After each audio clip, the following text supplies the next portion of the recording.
నీవు సోమరిగా ఉన్నట్లయితే దరిద్రత ఆయుధస్తుడు వచ్చినట్లుగా నీ మీదకి వస్తుంది.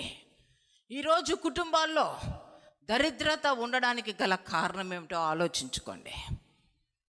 కష్టపడరు. కొన్నిసార్లు భార్యలు బహుగా కష్టపడితే భర్తలు ఇంట్లో కూర్చొని ఆ రిమోట్ కంట్రోల్ ఒకటి పట్టుకొని టీవీలు చూసుకుంటాను, అంత అవసరం లేదుగా, చేతిలోనే ఉంది కదా, సెల్ ఫోన్ చూసుకుంటాను, సమయాన్ని వ్యర్థం చేస్తారు.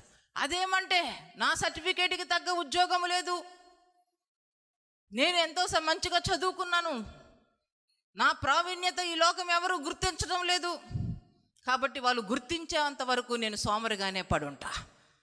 ఏ పని చేసుకోగలుగుతారో ఆ పని చేసుకోవాలా, కష్టపడాలా, చెమటోర్చాలా.